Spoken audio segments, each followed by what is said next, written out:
now available in paperback and e-readers. ISIS, Bride of Dracula. Goddess Next Door and John Haynes team up to take on the Dark Vampire Lord in this action-packed ISIS series adventure. Get ISIS, Bride of Dracula in paperback and e-readers at online booksellers today.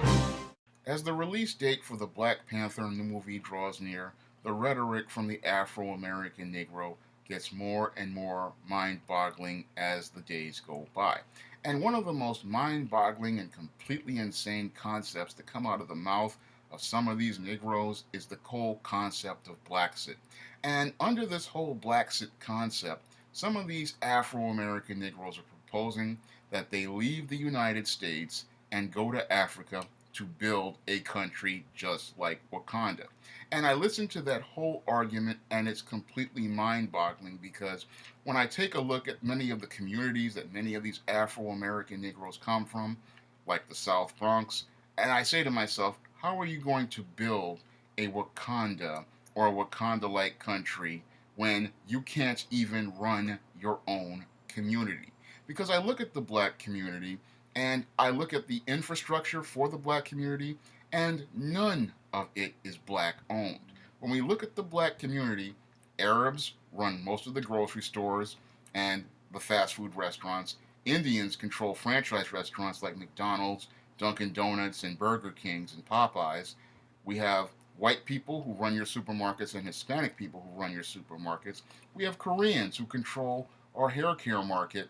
And we have these Negroes sitting here talking about they're going to do a BLAXIT where they go to Africa and they're going to build something when many of them have no real skills or experience at building anything because others who are non-black and white control most of your economic infrastructure and control most of your resources. So again, how are you going to leave the United States, go 8,000 miles away, and build a so-called technologically advanced country when you control no resources in your own community? All your resources are controlled by whites and foreigners, but you're going to go build something in somebody else's country. Again, a mind-bogglingly, completely insane concept that only comes from the mind of the dysfunctional Afro-American Negro.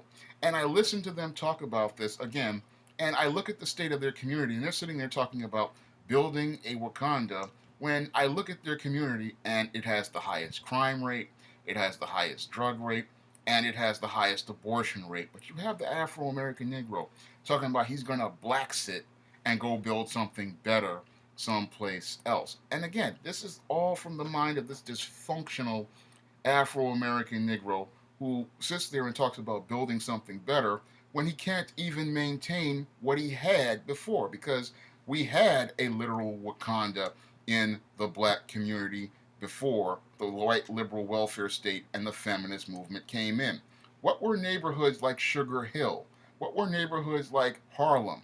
What were neighborhoods like some parts of the South Bronx? These were literal black communities, and while they weren't so-called technologically advanced, they had strong families, and they had a strong structure, and they had a strong infrastructure. I mean, I think about places like Black Wall Street before it was burned down. We had places that we could have built up for ourselves. Unfortunately, most of these Afro-American Negroes love white people too much to appreciate what they have. And this is what Lorraine Hansberry presented in her classic play, A Raisin in the Sun. Because if you take a look at A Raisin in the Sun, the reason why they weren't able to have anything is because the big problem was they were spellbound by the whole concept of white acceptance and wanting the White House. The White House was more important than having a black business. Now, the son really didn't know how to do a black business, but his heart was in the right place. He had this dream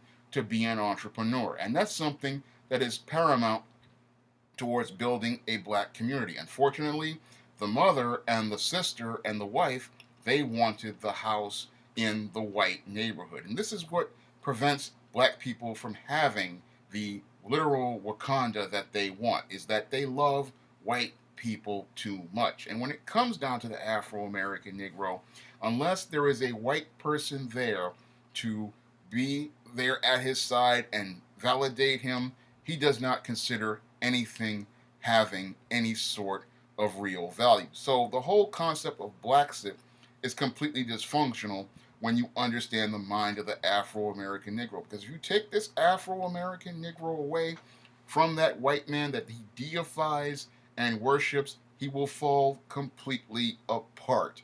So they're sitting there talking about BLAXIT when it really isn't about BLAXIT. Because, again, they had all the tools and the resources to build a black community. Unfortunately, the mind of the Afro American Negro is too spellbound to go and build his own community or take care of his own community. But you have so many of these Afro American Negroes talking about they're gonna BLAXIT, build something in somebody else's country, and they're not, and it's going to be just like the Wakanda in the Marvel comics. And again, this is a mind-boggling concept because why does it take you having to want to build something made up in a white person's imagination, Stan Lee and Jack Kirby, rather than come up with your own vision? That shows me how dysfunctional the mindset of many of these Afro American Negroes is. You want to build a Wakanda, but that whole concept comes from the mind of a white person. So everything that you want to do comes from the idea of a white person, but it doesn't come from your own imagination and your own vision. Again, we had our own community. We had neighborhoods like Harlem. We had neighborhoods like Sugar Hill. But the big problem with the Afro American Negro is that he does not value anything that comes from his own hand, nor does he value anything that comes from the hands of other black people. And that's why he cannot have a strong neighborhood or a strong community because, again, all the tools are there for you to have this, and we did have it during the period before the white feminist movement and the white liberal came with his welfare state. You had strong black families, you had strong black communities, and you had strong black infrastructure because many of those townhouses in Harlem and places like Sugar Hill, many of those entire blocks were owned by wealthy black people who worked together to maintain a community. But you can't explain this to the modern day Negro because the modern day Negro, he's so enamored by white people and white people's ideas that he sits there and talks about the imaginary concept of BLAXIT when we know this Afro-American Negro ain't going nowhere because this Afro-American Negro loves white people too much to even think about leaving the country and all of its creature comforts to go to an Africa filled with hostile Africans who believe that they are actually better than this Afro-American Negro and will literally express their contempt at everywhere he goes in their land if he were to call himself going to do a so-called BLAXIT. Because if he did a so-called BLAXIT, he would run into so much resistance it wouldn't be funny because it's not his land, it's not his property, and when it comes down to those Africans, they believe that they are better than this Afro-American Negro.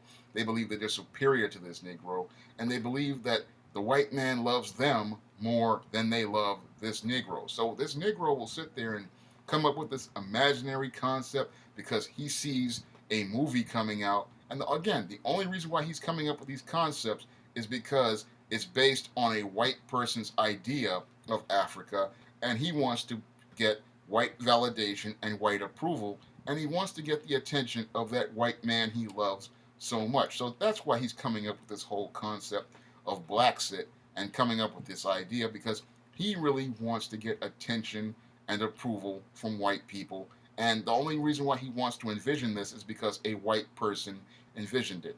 If another black person were to come up with the whole concept of building up the black community, you would hear most of these Negroes dismiss this person, ignore this person, or absolutely pay this person no attention. If this black person started talking about buying property in his own neighborhood, building up apartment buildings for other black people, he would get next to no support. If somebody started talking about buying and building black businesses and employing black people, you would not hear any sort of gratitude from many of these Negroes because the whole idea of doing that type of hard work, they don't see it as having any value unless there is some way that they can get some attention from a white person or some sort of approval from a white person because all the tools, again, are there for this Negro to go out and build his own black community, and all the resources are there for him to go out and build his own black community.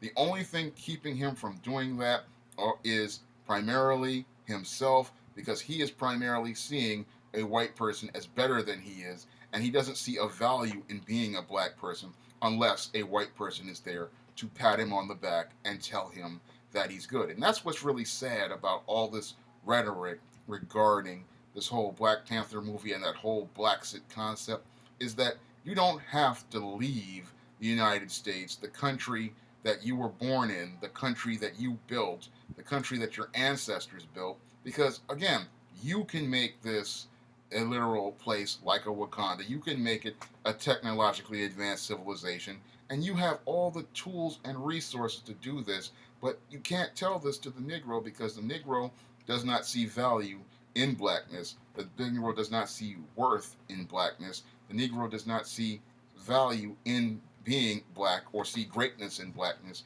All he sees is value in a white person, and if a white person tells him something is good, then it only has value. Because I look at all these Negroes talking about BLAXIT, and again, they're not going anywhere because there's no white people there for them to seek validation and approval from.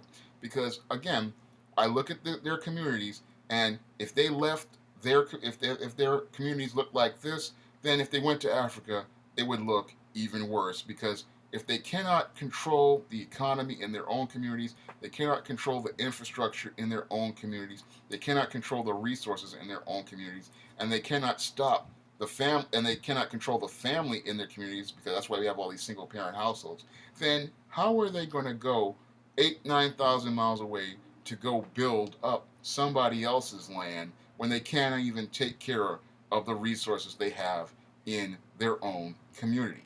Answer that question for me, and then you can start talking about a BLAXIT. If you'd like to see me make more videos like this, you can donate to my Patreon by clicking the link in the description box. And if you want to try some of my SJS Direct Fantasy publications, you may do so by clicking the link to Amazon.com. That's all I have to say for this video. You can comment, rate, and subscribe.